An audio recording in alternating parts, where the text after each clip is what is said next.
Tema 10.20, efecto de la condición térmica de la alimentación. La condición de la alimentación, a medida que entra en la columna de destilación, tiene un efecto en el número de bandejas, en los requisitos de reflujo y en los requisitos de energía para una separación dada. La condición térmica de la corriente de alimentación se designa con la letra Q, que esto es aproximadamente la cantidad de calor necesario para vaporizar un mol de alimento en las condiciones de la bandeja de alimentación, dividido por el calor latente de vaporización del alimento. Las características operativas de la columna de destilación se pueden representar en 4 diferentes gráficos. En el primero se presenta un diagrama del equilibrio líquido-vapor, en donde el eje X muestra la fracción molar del componente más volátil en la fase líquida, mientras que en el eje Y se muestra la fracción molar del mismo componente pero en la fase vapor. En este gráfico se muestra la situación de reflujo total, que es cuando todo el vapor condensado se devuelve a la columna. Los puntos marcados como XB, XF y XD representan la fracción molar del componente más volátil en el fondo, la fracción molar del componente más volátil en la alimentación y la fracción molar del componente más volátil en el destilado, respectivamente. El número de pasos entre la línea operativa, que es la línea inclinada, y la línea de equilibrio, que es la línea curva, representan el número de platos teóricos o las etapas de equilibrio necesarias para la destilación. Y en este caso, las líneas operativas coinciden con la línea de equilibrio, lo que da lugar a un mínimo número de platos teóricos necesarios para la separación. En el segundo gráfico se muestran diferentes condiciones térmicas de la alimentación a la columna. Las diferentes líneas operativas representan distintas condiciones térmicas de la alimentación, como el líquido frío, el vapor parcial, vapor total y vapor sobrecalentado. Estas líneas se cruzan en diferentes puntos dependiendo de la cantidad de energía en la alimentación. Esto afecta la eficiencia de la columna y el número de platos teóricos necesarios. En este tercer gráfico se muestra una situación de reflujo mínimo en una columna de destilación. En esta condición, la línea operativa es tangente a la curva de equilibrio. Esto significa que la eficiencia es baja y el número de platos teóricos requeridos es infinito. La condición de reflujo mínimo es crítica porque representa la menor cantidad de reflujo con la cual aún se puede lograr la separación, aunque de manera extremadamente ineficiente. En el gráfico 4 se muestra la situación en la que se produce una condensación parcial de los vapores en la parte superior de la columna. En este gráfico, la curva de equilibrio se utiliza para mostrar la relación entre las fases líquida y vapor. El punto C representa la condensación parcial, donde una parte del vapor se convierte en líquido y el resto sigue siendo vapor. Y la línea de operación se ajusta según esta condensación parcial, lo que afecta la eficiencia y el número de platos requeridos. Esta primera ecuación presenta una forma de la ecuación de alimentación, ya que todos sus términos son constantes, es decir, los flujos molares en la fase líquida y vapor, el flujo molar de la alimentación y la fracción molar del componente más volátil en la alimentación. El cambio en los caudales de líquido en la etapa de alimentación es la diferencia entre el flujo molar de líquido en la sección de agotamiento y el flujo molar de líquido en la sección de rectificación. Y el cambio en el caudal de vapor es la diferencia entre el flujo molar de vapor igual en la sección de rectificación y el flujo molar de vapor en la sección de agotamiento. Y sustituyendo estas dos expresiones en la primera ecuación, obtenemos esta ecuación que representa la destilación de la alimentación en la columna y que se puede expresar en términos de la fracción vaporizada como sigue, o también en términos de la fracción del líquido restante como en la última ecuación. Y así es como obtenemos la ecuación de la línea Q. Una definición más general de Q se aplica para determinar sus valores para líquido subenfriado y vapor sobrecalentado.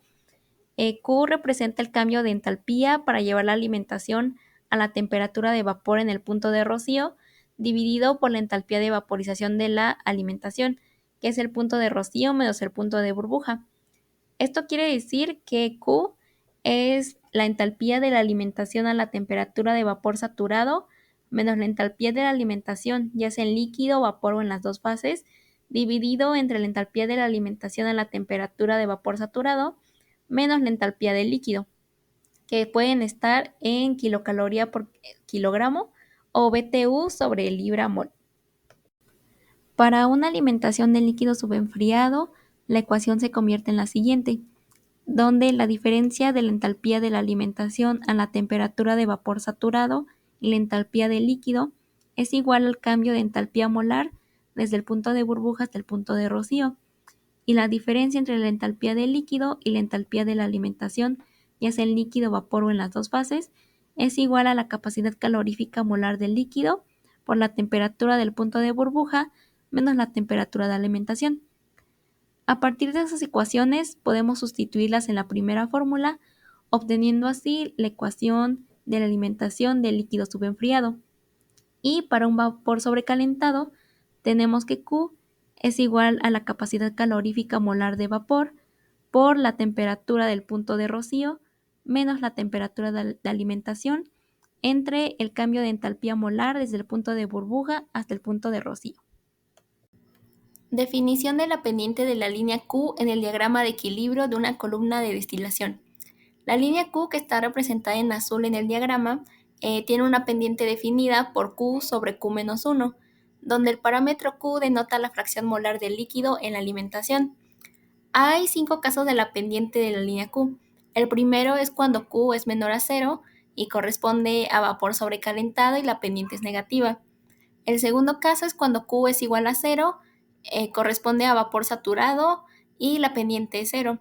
Cuando Q es mayor a 0 pero menor a 1, corresponde a una mezcla de líquido y vapor saturado y la pendiente es negativa. Cuando Q es igual a 1, corresponde a un líquido saturado y la pendiente es infinita. Y cuando Q es mayor a 1, corresponde a un líquido subenfriado y la pendiente es positiva. Ahora hablaremos del efecto de reflujo total. ¿Qué es el reflujo total? Para aterrizar mejor este concepto, imaginaremos una columna de destilación como una serie de escalones en una torre. En cada escalón la mezcla se calienta, lo que provoca que parte de ella se evapore y suba al siguiente nivel. Simultáneamente, el vapor que llega a las etapas superiores se enfría, se condensa y vuelve a bajar como líquido a la etapa inferior. Bueno, el reflujo total ocurre cuando todo el vapor que se condensa en la parte superior de la columna se recicla completamente dentro de la misma, sin que se extraiga ningún producto líquido. Es como si constantemente reintrodujéramos el vapor en el sistema para mejorar la separación. ¿Y por qué es importante el reflujo total? Por el número de platos. Mantener un reflujo total asegura que la columna opere en condiciones óptimas, logrando la separación más eficiente de los componentes en la mezcla. Esto significa que se requieren menos escalones o platos para alcanzar la separación deseada. Y la máxima eficiencia. El reflujo total maximiza la interacción entre el vapor y el líquido en cada etapa de la columna, mejorando de manera significativa la calidad de la separación. El reflujo total en una columna de destilación ofrece varias ventajas. En primer lugar, permite alcanzar un equilibrio estable en el sistema, optimizando el funcionamiento de cada etapa. En segundo lugar, reduce el consumo de energía al minimizar el requerimiento de calor y enfriamiento. Por último, facilita la determinación del número mínimo de etapas necesarias para la separación determinada, lo que optimiza el diseño de la columna. El reflujo total, aunque optimiza la separación al maximizar el contacto líquido-vapor, presenta dos limitaciones fundamentales. La primera es la imposibilidad de obtener producto, debido a que todo el condensado retorna a la columna. La segunda se relaciona con la ecuación de Fenske, que indica que el número de etapas teóricas tiende al infinito a medida que el reflujo se incrementa, lo que implica un consumo energético elevado. Bueno, ahora en esta diapositiva vamos a analizar una gráfica para entender el proceso de destilación, especialmente bajo condiciones de reflujo total. Primero observemos los ejes de la gráfica. El eje X representa la fracción molar en el líquido, es decir, la proporción de uno de los componentes dentro de la fase líquida. El eje Y representa la fracción molar en el vapor, que es la proporción del mismo componente pero en fase vapor. En la gráfica se representan líneas diagonales que corresponden a las distintas líneas de operación conocidas como Q-líneas para diferentes valores de Q. El valor de Q está relacionado con el estado de alimento en la columna.